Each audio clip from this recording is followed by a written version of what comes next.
And CGLS NTD, cancel pending, please. GLS copies, and that's complete.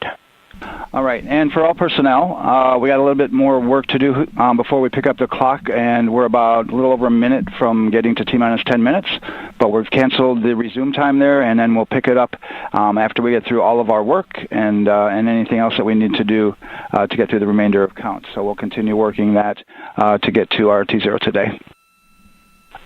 So when we get to about 50 seconds from now, we'll extend that hold. CVSE OTC. CVSE 400-290, looking to verify that we are configured for Ascent. Yep, give me about 2 more minutes. I'm going to start CMA2 streaming. Copy. NTD COSE hold requested. Copy that. I have an LCC violation of O-CT-004. S-band transponder anomaly.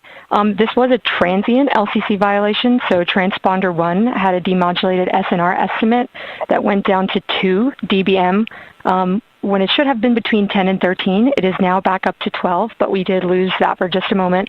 It does not appear that we lost our bit sync or carrier lock, which would be indicative that we lost our lock with the vehicle. So at this point, recommendation would still be go. However, we do have a pre-planned contingency procedure if we want to look at that. But again, this is transient, so we're back in a nominal range. All right, let's see, LPE NTD. Yeah, we're not seeing that hit. So I guess the question for COSE, was that less than 3 samples? Is that below our persistence? Stand by, let me look. It did look like it did persist for several seconds on mine, but let me take a look at the number of samples.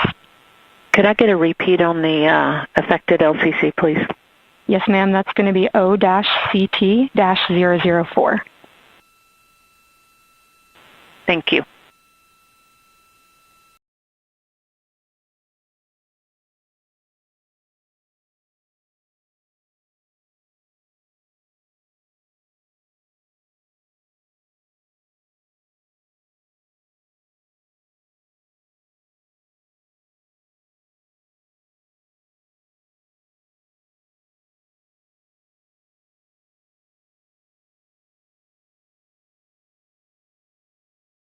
Yeah, us taking a look at the data right here, looks like that was a single sample.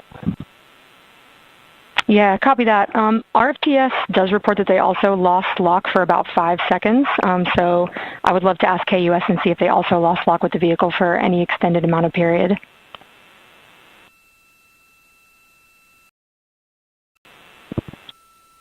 And COSE, while we're doing that, these are 1/10 hertz measurements, correct? So we would have had to lose it for over 10 seconds to get a second sample? Yes, sir, that's correct. It is 1/10 hertz. Yeah, so from our perspective, the allowance is effectively up to 30 seconds, up to 3 samples based on the 1/10 hertz. This is not an LCC violation, I believe. Yes, sir. I would agree with that at this point. Copy that.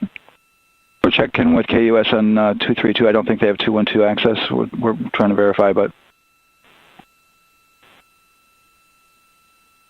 it sounds like they have a loss of lock as well. About 2 seconds. Okay. And I guess for both KUS and COSE, do we have lock now? That's affirmed. We do have lock for COSE.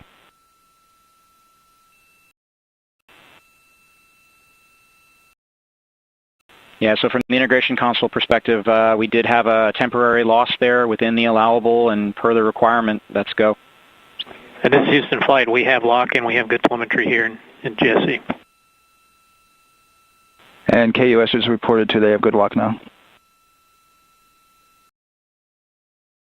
So with all of that, OSC, then are we in a go configuration per your LCC? Yes, sir. Recommendation would be go. Okay. LPE, you concur with that? Yes, sir. LPE concurs go. And launch director? Yes, sir. Launch director concurs go. All right, and I'm going to go ahead and just verify everybody has everything else complete, launch director, and if we do, we'll be ready to pick up the poll at that time, unless there's something else that you're aware of. No, sir. Let's verify all our work is complete, and I would like one last check of our constraints list. All right, let's see. OTC, are you still waiting for ComConfig, or are you... That is affirmed, sir. Okay, is that your only open item? Yeah, OTC, this is CVSC. That 400 step 290 is complete. Copy. Okay, so OTC, you're complete with all of your work? That's affirmed. All right, copy that. STC? STC is complete. And GTC? GTC is complete. Okay, excellent. All right, and LPE, just want to verify we have no open constraints at this time. No open constraints. We have a clear board, sir. Okay, tracking the same here. And Launch Director, with that, we are clear and ready to pick up the launch readiness poll with your go. All right, sir, I am go for the poll. All right. And for all personnel, this is the NTD conducting the Artemis II launch readiness check. Verify ready to resume count and go for launch. OTC. OTC is go. STC. STC is go. GTC. C's go. MCO. TO's go. Safety Console. The Safety Console is go. LPE. LPE's go. RTD. RTD's go. Houston Flight. Houston Flight is go. ROC. Rock is go. And CDR. Crew is go.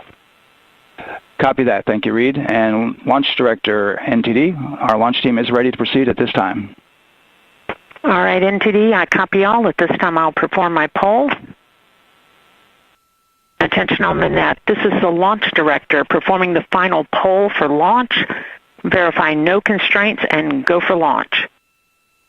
EGS, Program Chief Engineer. Artemis Chief Engineers are go. Copy, thank you. EGS, Chief Safety Officer. The Artemis CSOs are go. Copy, thank you. Range Weather. Launch weather is go. Thank you, LWO. And Artemis MMT Chair. MMT's go. Thank you, John. And Integrity Launch Director. Good to hear your voice, Charlie. PLT. Thank you, Charlie. This is Victor. We are going for our families. MS1. This is Christina. We are going for our teammates. MS2. This is Jeremy.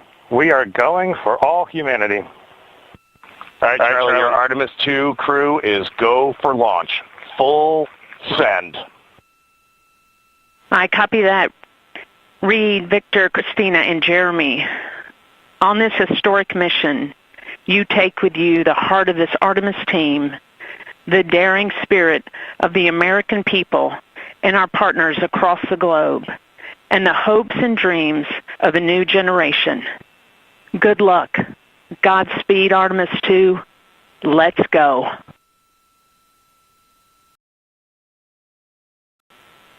And into the Launch Director.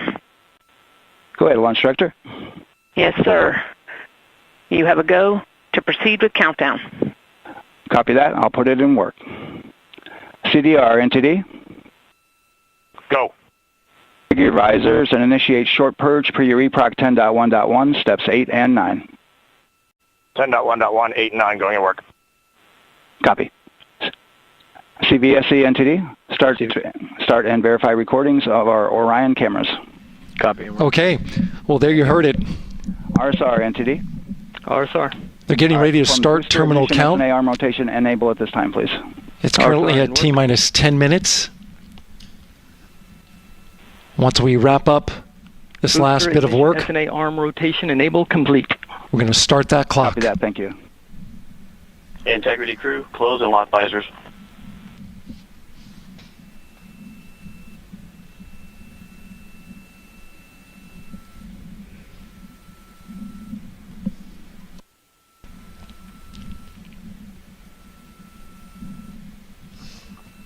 You heard an issue, worked in real time with telemetry lock on the Orion.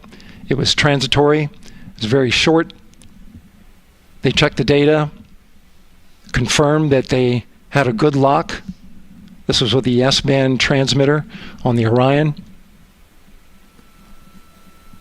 Worked through that issue, looked at the data, and cleared it. All with the world watching. Impressive work by the launch team. So we have a 2-hour window, which starts in just a few minutes at 6:24 p.m. Eastern Time and goes until 8:24 p.m. Eastern Time. And ECL NTD will be waiting for your verification on the short purge. ECL copies. And for all personnel, once we get that short purge verification, we'll verify that we are clear to go, and then we'll proceed with the terminal count.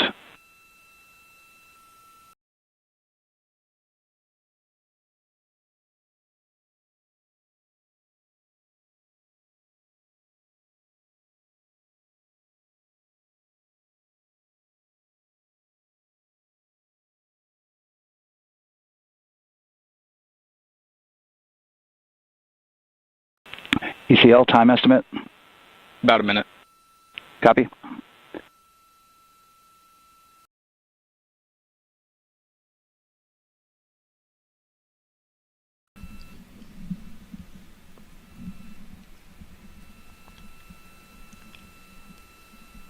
So we're going into the launch window, but not by much, it looks like. Just wrapping up some final work. And once that's completed, you'll hear NASA Test Director Jeff Spaulding ask for the ground launch sequencer operator to go ahead and start the clock. The ground launch sequencer is an application software. It runs on top of the launch control system in the firing room, acts like a conductor of an orchestra, executing hundreds of commands in precise order and timing. It's all autonomous. NTD CCL 212, short purge initiations verified. All right, copy that, and we're verifying our constraints.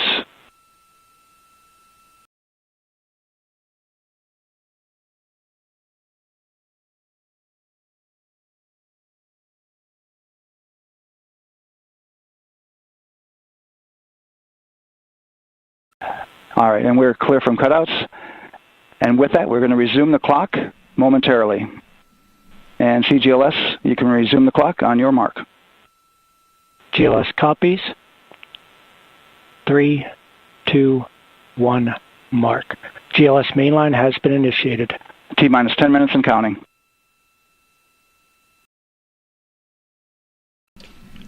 And that begins terminal count. Our new T0 is 6:35 p.m. Eastern Time. 6:35 p.m. Eastern Time. We are now counting down to liftoff of Artemis II.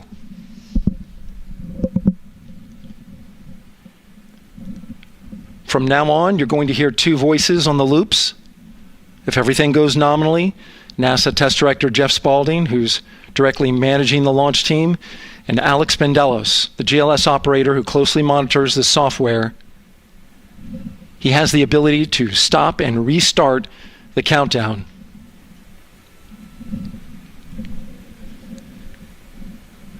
A lot of people ask about whether there's a launch button. There certainly is not. Houston flight and Rock, our new T0 is 22:35:12. Houston flight copies. Rock copies. 22:35:12. Affirm.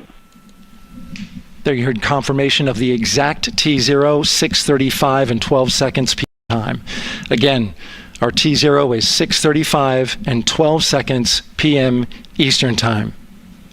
But as I was saying, there's no launch button. This is autonomous. But there is a button that keeps you from launching, and that button allows the GLS operator to pause the countdown outside of terminal count and during terminal count and submit a hold to the next holding point. So the clock won't stop right away. If there's an issue, we'll go to the next stable holding point. This is how GLS configures the rocket and ground systems to a stable point where they can stop the countdown if that's needed. But right now, we are counting down. Our next big milestone, looking to retract the crew access arm.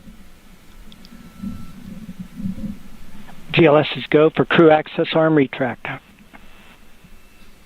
And there you see the crew access arm moving away.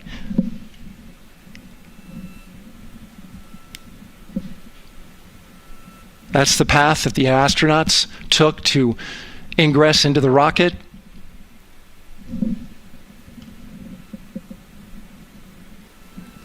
Until this point, that was their way off the pad if they needed to evacuate. But now with that arm retracting, the backup transitions to a launch abort system, and they'll begin arming that shortly.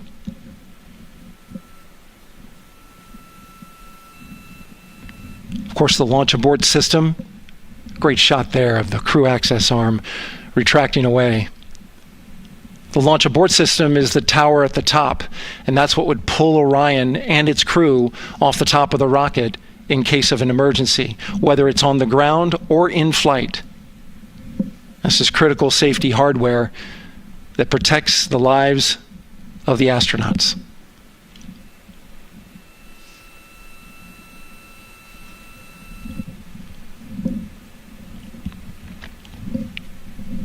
Starting at T-minus 6 minutes, the GLS will start bringing that and other high-energy systems online, starting with core stage pressurization.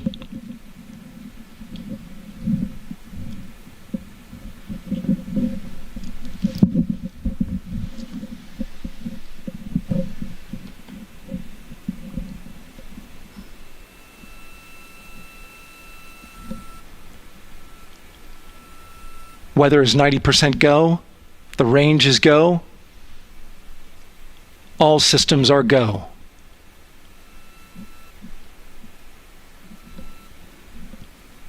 GLS is go for core stage tank pressurization. That means the replenish valve for the liquid hydrogen tank has now closed, and that tank is beginning to pressurize to flight levels because that hydrogen is naturally boiling inside the tank. We'll get the liquid oxygen tank a little later in the count. Now the team is waiting for verification that, if needed, the Artemis II crew could use the launch abort system to pull Orion safely off the top of the rocket in an emergency. Let's listen in for that call. GLS verifies last capability available. And CDR, do you copy? CDR copies, last available. That's great news, and you heard the NTD verify that with the commander of the mission. GLS is go for FTS arm. Now work is being done to arm the flight termination system. This is so the range safety can send a flight termination command if the rocket flies too far off track. There's a brief built-in delay so the launch abort system has time to pull the astronauts to safety go for first. LH2 high flow bleed check. All right, the high flow bleed check. That's so the cryo team gets verification that the RS-25 engines, all 4 of them, are in the proper temperature range for launch.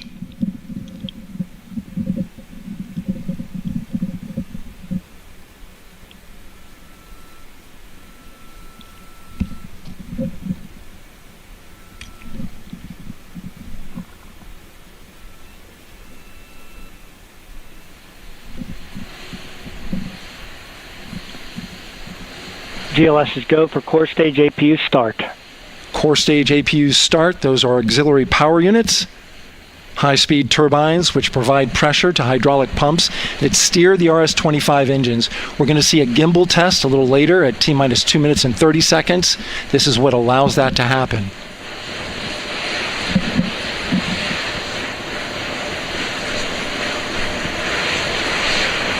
Coming up in about 20 seconds, we're listening for go for purge sequence 4. That's a helium purge of the 4 core stage engines downstream of the propellant valve. This gets all the air and moisture out of there.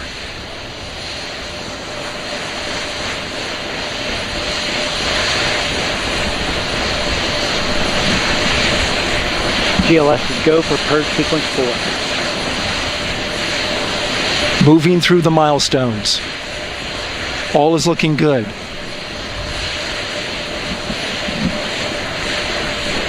Coming up in just a few seconds, we're going to get that thrust vector control actuator test. This is a gimbaling of the engines.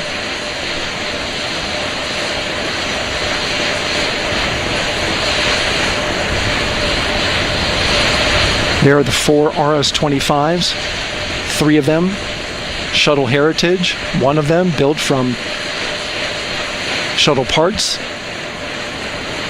And there you see them moving.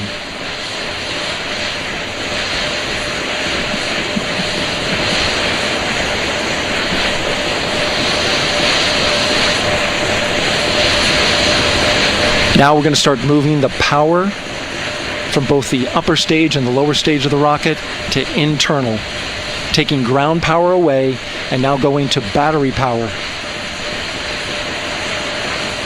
GLS is go for upper stage to internal power. All right, power is removed from the rocket's upper stage, the ICPS, and it's been switched to battery. Same milestone for the lower core stage coming up at T-minus 1 minute and 30 seconds. Right now, the 4-person Artemis II crew is 248,000 miles away from the moon. And if all goes well, they will fly by it in 6 days. GLS is go for core stage to internal power. All right, there's the rocket's core stage, which houses 3 flight computers, is now on its own power.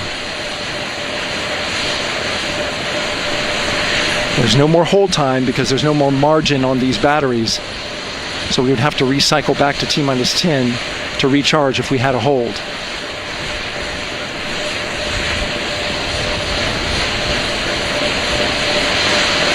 One minute.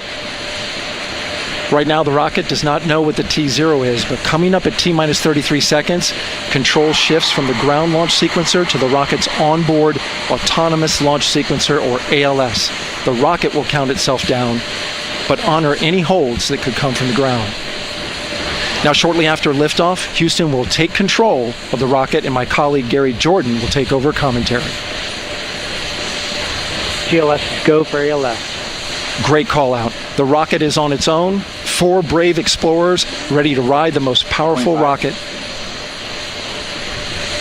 NASA has ever launched. Sound suppression water is flowing. 15. And here we go. 10, 9, 8, 7. RS-25 engines lit.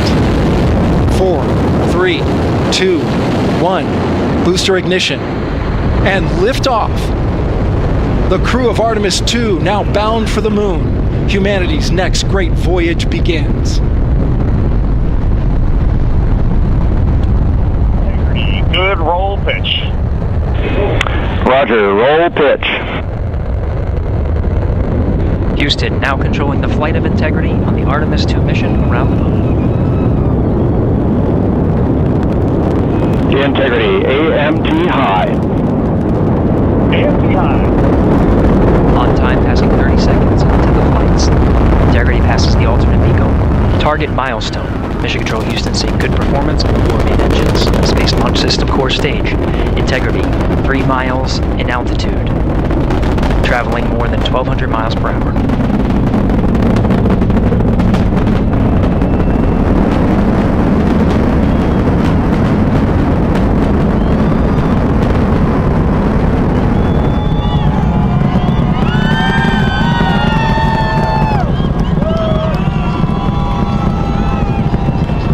Mission elapsed time, passing 1 minute, approaching max Q. On, Ponce de Leon.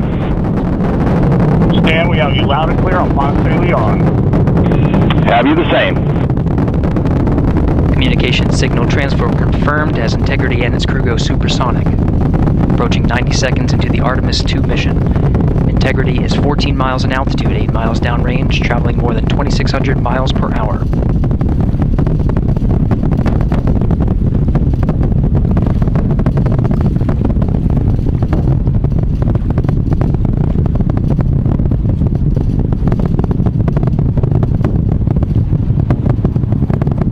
Minute 50 seconds of mission elapsed time, standing by for main engine throttle down to 85%, ahead of solid rocket booster separation expected at the 2-minute 9-second mark. We see throttle down.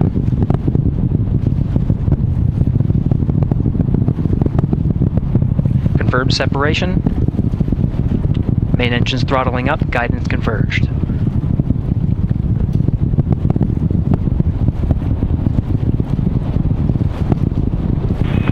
Integrity, guidance converged, performance nominal, upper stage RCS ready.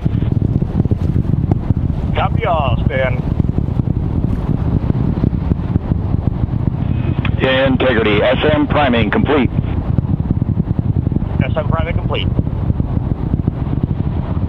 2 minutes 45 seconds of mission elapsed time into the Artemis II mission. Thrusters on Integrity and upper stage confirmed in a ready state ahead of service module fairing separation.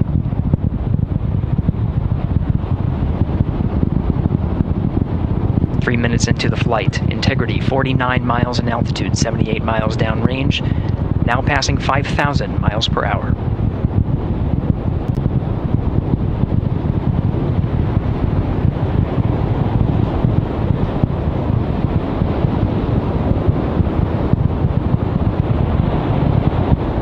Standing by for launch abort system jettison.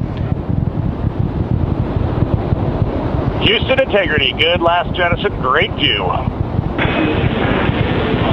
Copy jettison, Team Eco 8+02. We see the same on board, Stan. And Houston has you loud and clear on TDRS at the Carmen line. Outstanding, Stan, we have you the same. 3 minutes 50 seconds into the flight of Artemis II, Wiseman, Glover, Cook, and Hansen crossed the boundary to space with good comm checks. GPS signals acquired after last jettison now working on internal checks to verify accuracy. Flight Dynamics Officer analyzed the time of main engine cutoff, confirmed at 8 minutes 2 seconds, time of MECO.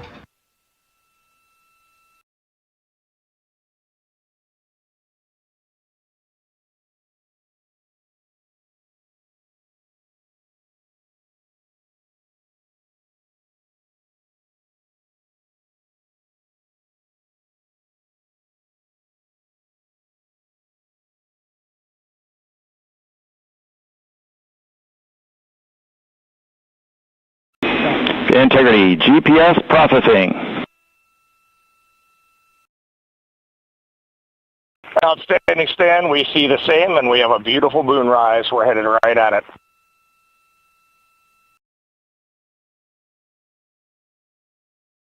Approaching 5 minutes into the flight, Commander Reed Wiseman confirms he has visuals of his destination. GPS guidance, navigation, and control software finishes internal checks and sends to navigation channels.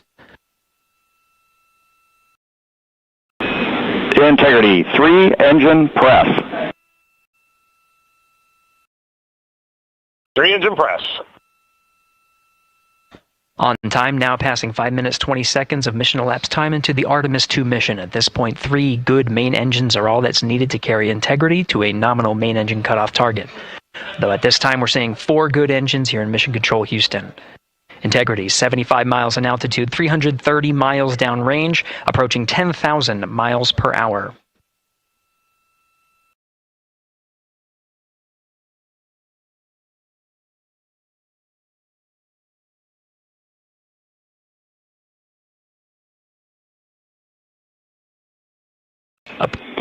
Integrity, looking good at 6 minutes. Same on board, Stan. Good trajectory and engine performance. Booster officer will soon report the shutdown plan to Flight Director Judd Friedling, expected at the 7-minute mark. Integrity, 78 miles in altitude, 460 miles downrange. Integrity, expect nominal shutdown. Integrity copies nominal shutdown.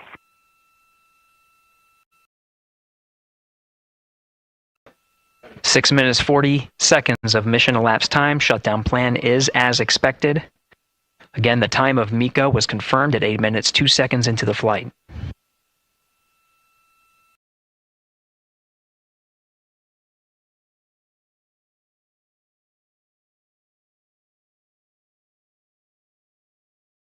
Seven minutes of mission elapsed time. Throttling down as we approach the abort once around option. Milestone at the 7-minute 30-second mark. Now 84 miles in altitude, 650 miles downrange, traveling more than 15,000 miles per hour. Integrity, AOA open.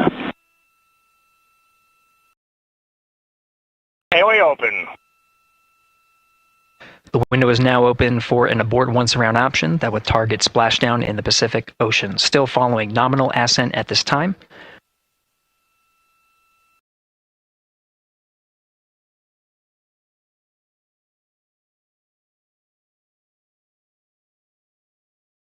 About 10 seconds remaining until the main engine cutoff of the Space Launch System core stage. Standing by for confirmation of MECO and core stage separation.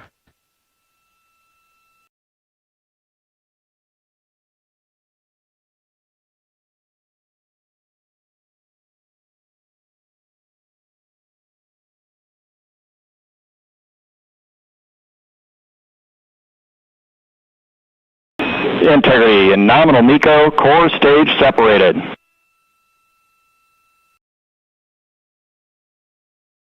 We see the same on board, Stan.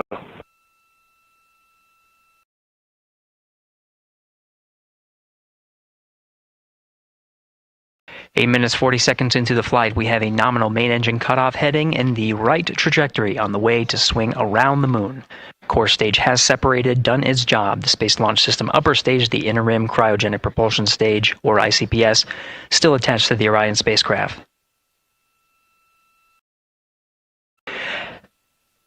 9 minutes of mission elapsed time. Integrity crew of Reed Wiseman, Victor Glover, Christina Cook, and Jeremy Hansen now in orbit around the Earth at the beginning of their journey to the moon.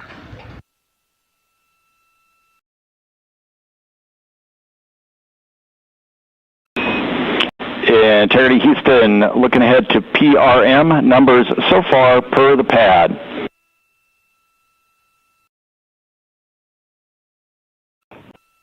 Copy that, Stan, numbers for the pad.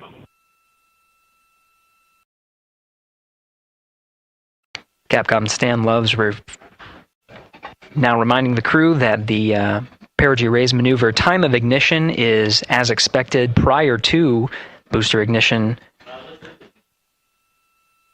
That time being 49 minutes, 50 seconds of mission elapsed time.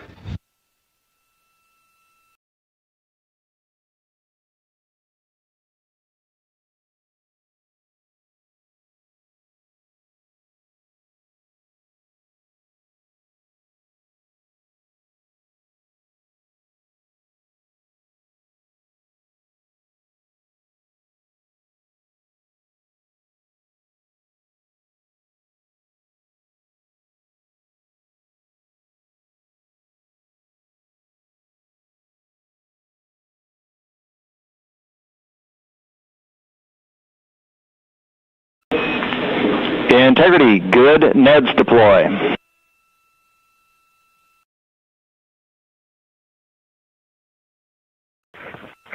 Copy that, Stan, good, NEDS.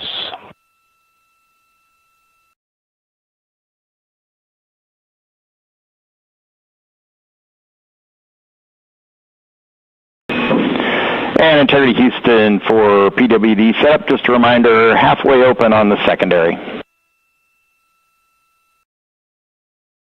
We copy that, Stan, halfway open.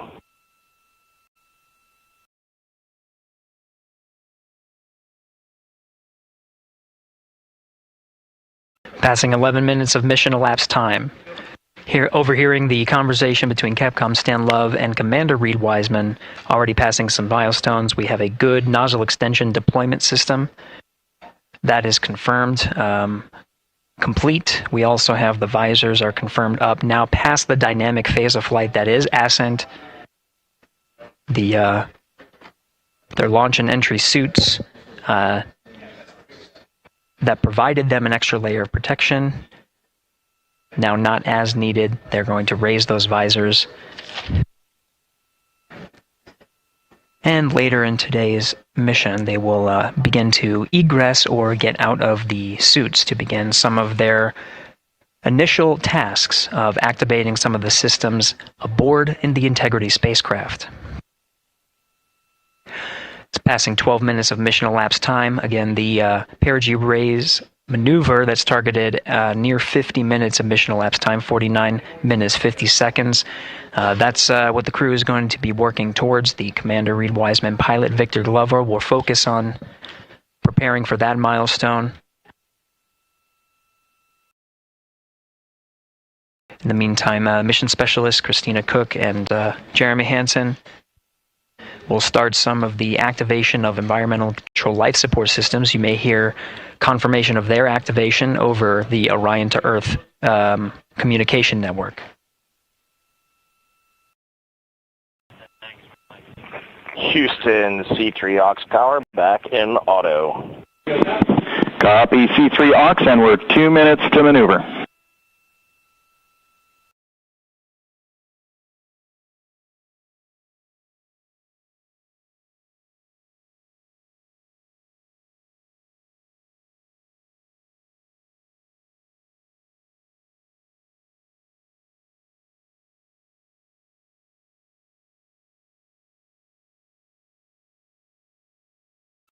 "13 minutes and 30 seconds of mission elapsed time. We're going to continue to follow the crew of the Artemis II mission. They are beginning their journey around the moon to verify the systems that will take us to its surface. An incredible ascent. Artemis II is underway. Reed Wiseman, Victor Glover, Christina Cook, and Jeremy Hansen begin their journey to the moon. Still milestones to come up as we await solar array deploy and the critical burns that will get Integrity into high Earth orbit around the Earth before engines are fired to get us around the moon. We'll keep tabs on Integrity and its crew from here in Mission Control Houston. But for now, we're going to send it back to you, Megan and Nicole at the Kennedy Space Center. Very jealous to hear how the launch experience was over on the Space Coast. Yeah, Gary, if people are just joining us, welcome back to the Space Coast, where we just saw Artemis II lift off 14 minutes ago. And wow, what an amazing launch, and an emotional one, too. As soon as the rocket lifted off, Nicole, you had tears in your eyes, I had tears in my eyes, and we had all these people around us cheering. It was amazing. Yeah, the energy was wonderful. I mean, it was a beautiful launch. We've got 4 friends and family members headed to the moon. It's pretty amazing. Yeah. How does that make you feel as someone who, is an astronaut as well, but also, as you said, friends? Yeah, so proud of them. Man, we don't have the words in the English language to describe this kind of an event, and pride, love, so many emotions. They are truly breaking some barriers, and hopefully, as Gary just said, they've got a long day ahead of them, so wishing them well on everything. But so far, what a beautiful launch to watch. Yeah, to be returning to the lunar orbit in more than 50 years. Maybe they go farther from Earth than any other humans before them. Maybe they see parts of the moon that we've never seen before. I mean, what a great start to what could be all of these milestones that we break in just a 10-day mission. Yes, what a way to welcome in the Artemis generation. Yeah, how do you feel? I mean, we saw some beautiful shots we were covering of course, the rocket, of course, the Earth falling away as we continued up into our ascents, but also some of those crowd shots where we saw young and old just emotional, overcome by this history-making moment. Man, we are going back to the moon for all, and we saw that today. We saw that in all the crowds. And yeah, you guys just saw that view, the sunrise or sunset, I guess. They just made it over the crest of the Earth, and you could see the sun peeking over. One of my favorite views from space, and I can't imagine what they're looking at now, and I can't wait to see what they're looking at in about 5 or 6 days. Yeah, and I know a lot of people are like, I'm surprised this launched on the first try, because we know, like any little thing, we have to be keeping safety in mind, and we want to make sure we're ready to go. But we were ready to go, and I think it surprised a lot of people. What a wonderful surprise on this Wednesday evening. It did, and it kind of surprised me as well. But it's just a testament to the team here that has been working so hard on Artemis. Artemis 1, we learned a ton of lessons. We learned a ton from the wet dress for Artemis 2. We were able to go in, fix those things. We even had a couple mishaps today, not mishaps, but a couple, anomalies today that the team creatively came up with solutions for. It's just a testament to the teamwork that gets us to the moon. And so we can continue to watch Christina, Reed, Victor, and Jeremy on their way now to the moon in Earth's orbit and awaiting the next in-flight milestones, deploying Orion's solar arrays. So why don't we get back in with Mission Control and Gary. Hey, thank you, Megan. Again, we're following along in the action. It is a long day. They have a number of procedures they need to get to immediately in their timeline. And Integrity Houston, crosstie is on board per the ETSI-DEM. We copy Houston. Thank you.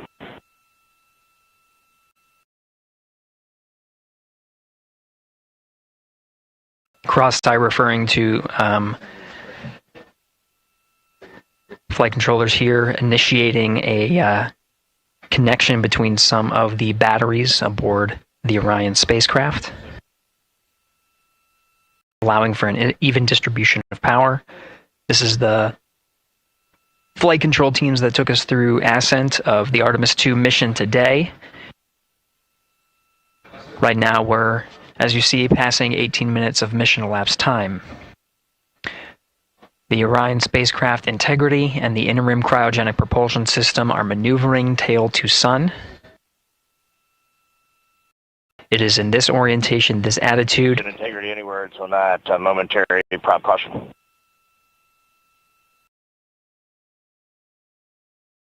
And read no action, we're looking at it.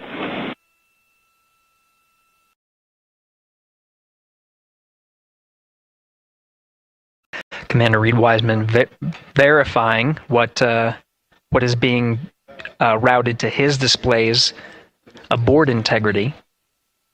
Propulsion engineer confirming that no action is needed at this time. They're pressing through with their nominal procedures to prepare for the perigee raise maneuver.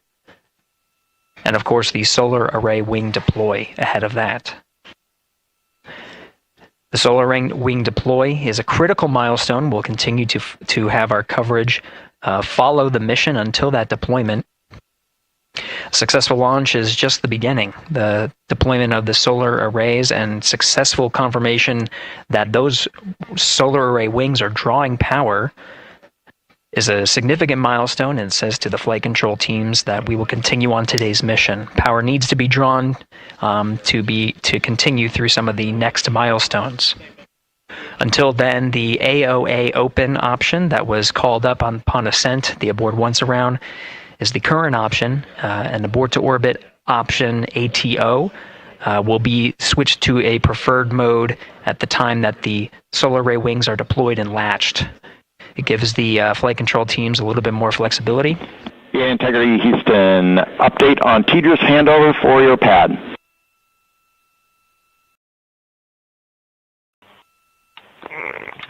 Give us just 1 minute. And Stan, you can read it. Ike is ready to copy. Roger. TDRS handover east to west expected 1 second earlier at 5:1 minutes, 26 seconds.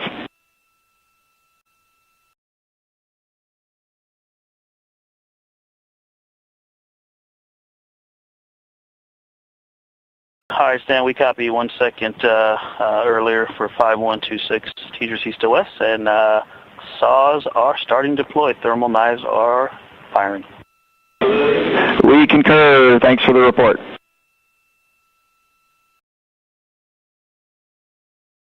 Read back of the reports that you just heard on the Orion to Earth network.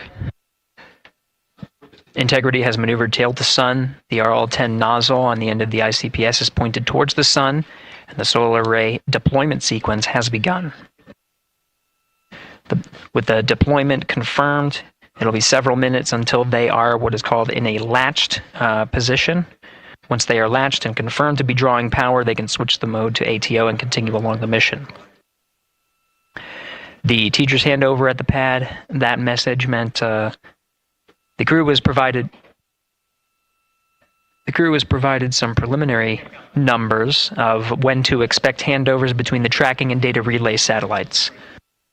Currently orbiting Earth at an altitude of 545 statute miles above the Earth, they are in a near-Earth network communication system. The tracking and data relay satellites, geosynchronous satellites that are stationed about 23,000 miles above the Earth. After the apogee raise burn that occurs later today, the burn itself will put them in an altitude that surpasses the range of the tracking and data relay satellites, and they will transition to the deep space network today. And integrity for prop messages, we see 2 temperature measurements right near the line. It's that momentary message you saw earlier. We're going to suppress those. It's CM helium heater 2 T1 and heater 1 T1. They're going suppressed.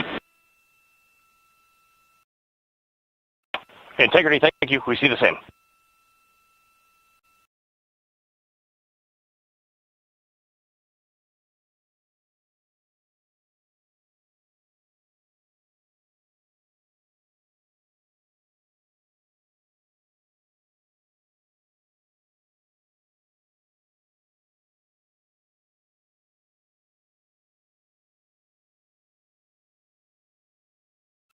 This is Mission Control Houston, passing 23 minutes of mission elapsed time into the Artemis II mission.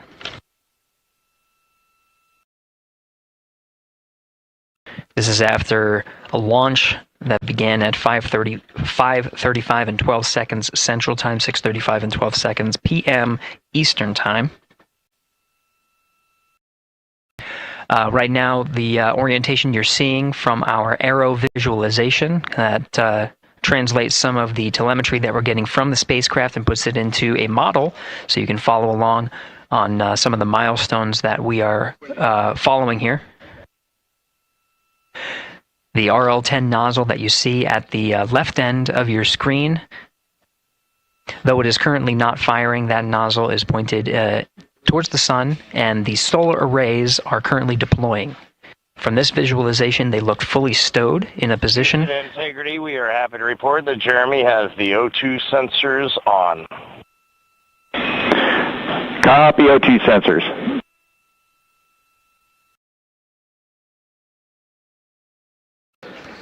Again, Commander Reed Wiseman and pilot Victor Glover overseeing the deployment of the solar arrays. And we'll follow the attitude maneuver changes ahead of the first burn of the ICPS engine, the perigee raise maneuver. Integrity Houston, we see 4 saws deployed and latched, ready for ATO preferred. Yeah, we're almost there in the procedure stand, and we see the same thing. And Integrity Houston, we are seeing a 7-second miscompare between the MET on Orion and ICPS. We'd like you to read us the MET from your center status bar and for the ICPS on StackSum.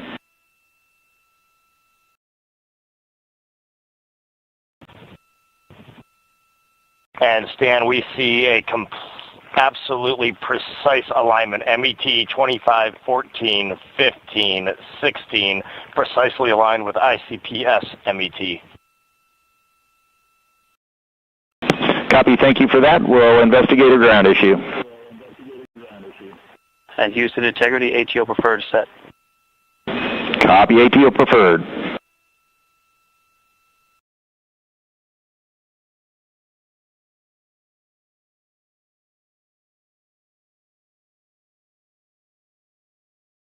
This is Mission Control Houston, 25 minutes, 45 seconds into the flight of Artemis II. We have confirmation that all 4 solar array wings are deployed and latched. This is the configuration needed to switch to ATO preferred, which you did hear confirmed from pilot Victor Glover. That mode has been switched. There was also a discussion with Capcom Stan Love and Commander Reed Wiseman about the alignment of the MET clocks on the Orion spacecraft and the ICPS. Commander Reed Wiseman confirmed the clocks are in sync, no issues, they're going to investigate it on the ground. We're proceeding with today's mission. 26 minutes of mission elapsed time and counting.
This is Mission Control Houston. We're approaching 28 minutes of mission elapsed time into the Artemis 2 mission.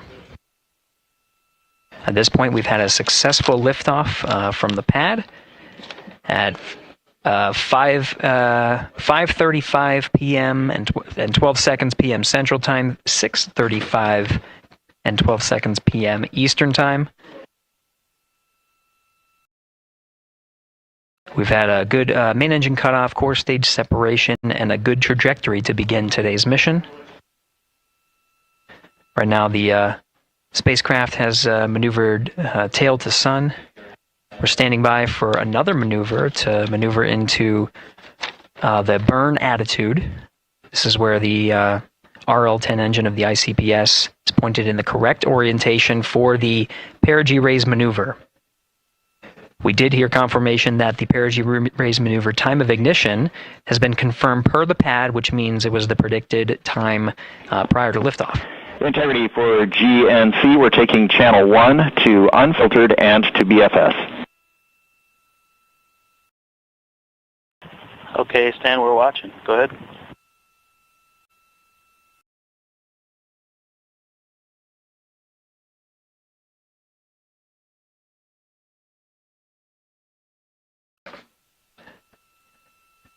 Capcom Stan Love reading up to the crew of Integrity.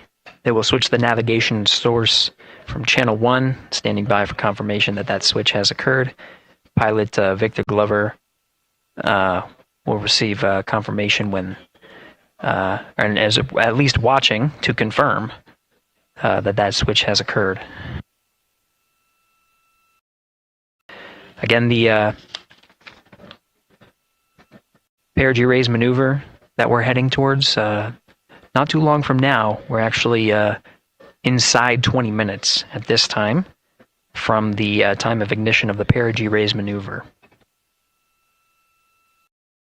We did have a successful deployment and launched of all 4 solar array wings.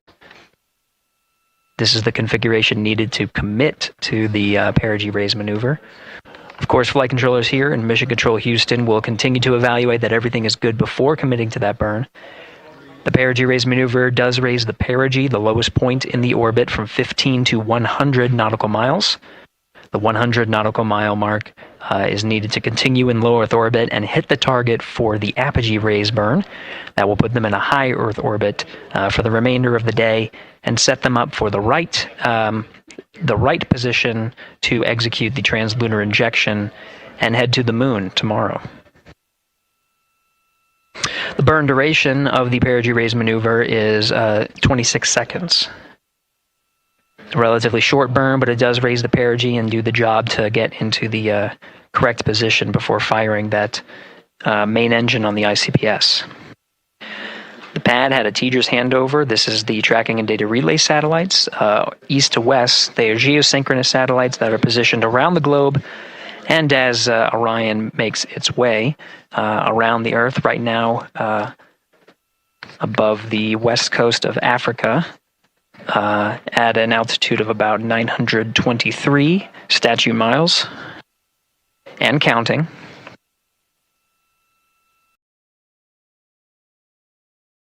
The perigee raise maneuver is not executed at the perigee. It is rather executed on the, actually closer to the apogee. But what it does is it raises the perigee on the other end of the orbit to 100 nautical miles.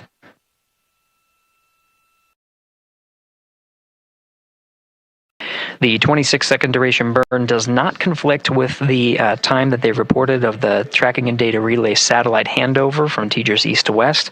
Again, geosynchronous satellites that are used not only by Integrity today, but the International Space Station as well.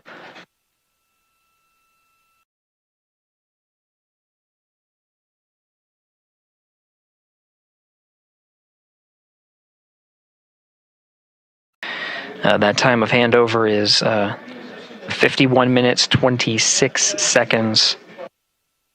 Plenty of margin before the perigee raise maneuver cutoff happens, and the trajectory is analyzed to see whether it was a good burn. A good burn means that the burn was performed as expected and sets the trajectory on course for that 100 nautical mile perigee target mark.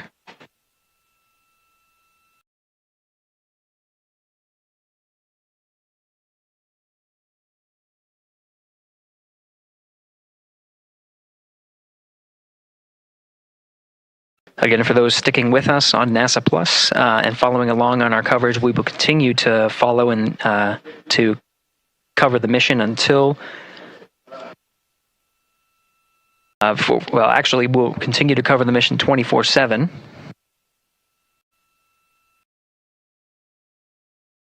But we'll wrap up our coverage here shortly.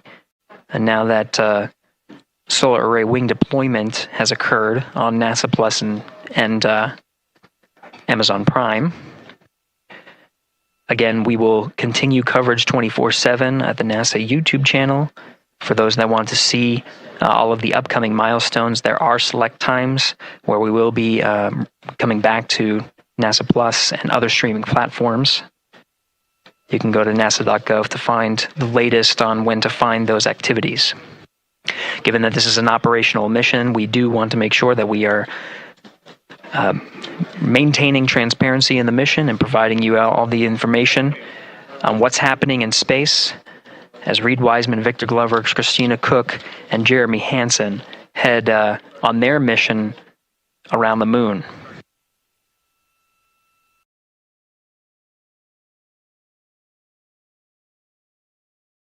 Inside integrity at this time. Again, the solar array wings have deployed. The integrity is maneuvering to its burn attitude ahead of the execution of the perigee raise maneuver. Overseeing these steps is primarily done by Commander Reed Wiseman and pilot Victor Glover. Mission specialist Christina Cook and Jeremy Hansen focusing on some of the system activation inside of Orion, namely the environmental and control and life support systems. The activation and checkout of some of these critical systems are very important to continuing on the mission, making sure that those systems are in a good condition and in a reliable condition to provide the necessary environmental and control needs of the crew, with humans on board through the duration of the mission that extends 10 flight days.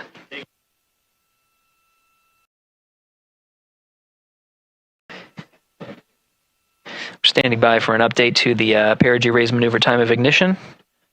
Should be read up to the crew very shortly. Integrity Houston, updated PRM numbers when you're ready to copy.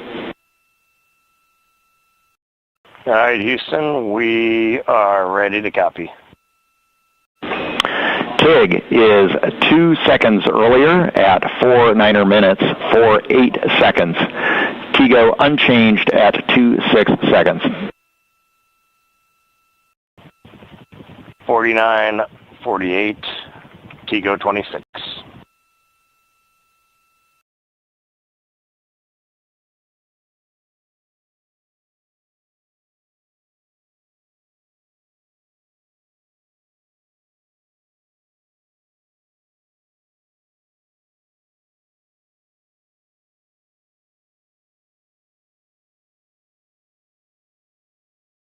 This is Mission Control Houston. With that update, we are approaching a little more than 13 minutes from the time of ignition of the perigee raise maneuver. That time updated to be 2 seconds earlier was 49 minutes, 50 seconds of mission elapsed time. We'll now move to 49 minutes, 48 seconds. The duration of the burn, that's what was referred to as the TGO, will still remain at 26 seconds. Relatively short duration burn, again, just raises the perigee of the orbit today.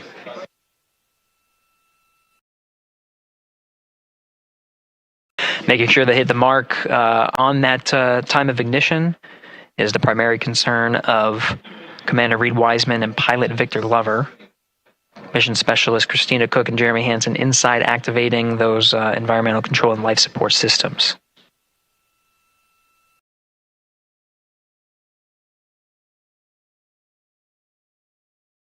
At this time, all 4 crew members are wearing the launch and entry suits. Integrity Houston, for Optimus on the PCD, we have time update instructions when you're ready.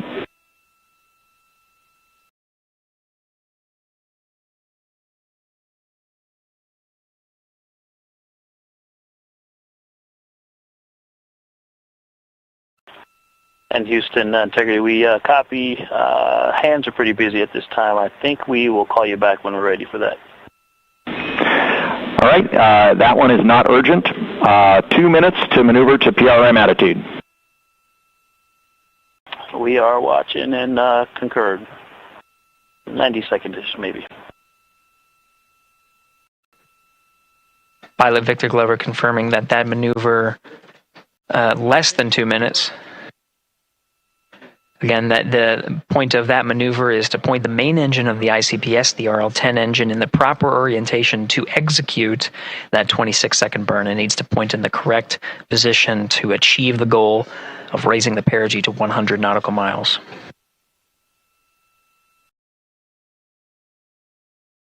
You heard some of the environmental control system activations over Orion to Earth. Jeremy Hansen activated the O2 sensors. They'll be measuring the cabin of Orion. During all of the activations, here on the ground in Mission Control Houston, Flight Director Judd Freeling is doing a poll with all flight controllers in the room to see if we are in a go position to go ahead and execute the perigee raise maneuver. Once concluded, Stan Love will report it back up to the crew, and we'll stand by for that.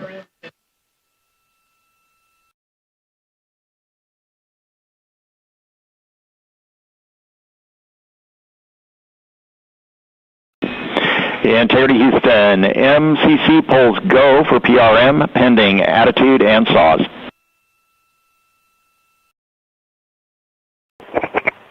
Hey, we copy. MCC is go. Maneuver starting.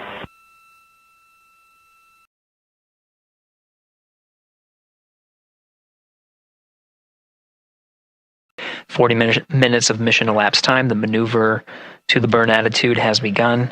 The maneuver also is paired with reorientation of the solar array wings that have been deployed. They will have various positions throughout the duration of the flight. Of course, solar array is meant to maximize the draw of power from the sun. So when deployed, we're in a biased solar array wing configuration that was called solar normal. This allows for the greatest surface area of the solar array wings to be drawing power and powering up those batteries of Integrity, of which a cross-tie was enabled between the four batteries, the four battery buses that are inside of Orion. However, for the perigee raise maneuver, the solar array wings will be put into a position to take on the loads imparted by the ICPS main engine when they execute the 26-second burn. You can see in the animation here, the solar array wings are in motion, and the attitude is being reconfigured to point the engine in the correct direction, those solar array wings being pointed forward.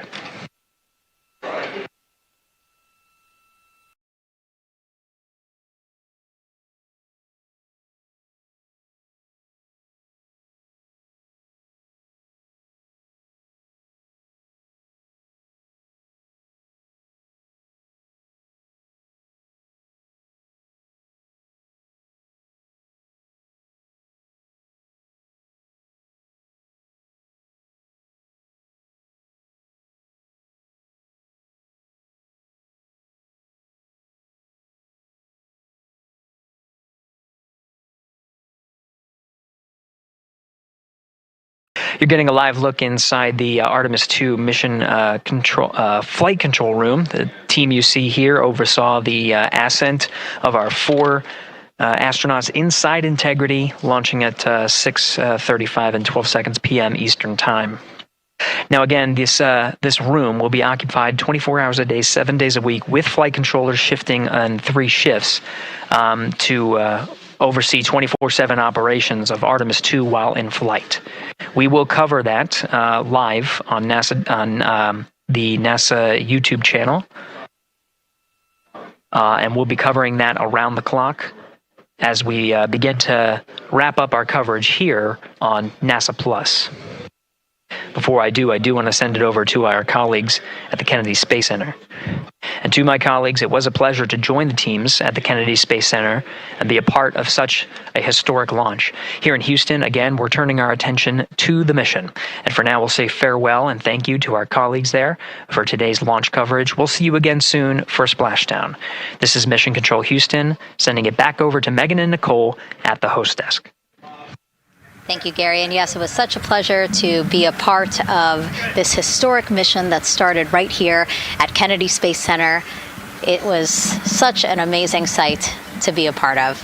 And now, as Reed Wiseman, Victor Glover, Christina Cook, and Jeremy Hansen begin their journey, we here at the Kennedy Space Center are about to wrap our broadcasts. We'll, of course, though, have 24/7 coverage with our colleagues at Johnson Space Center starting as soon as we sign off, so don't worry.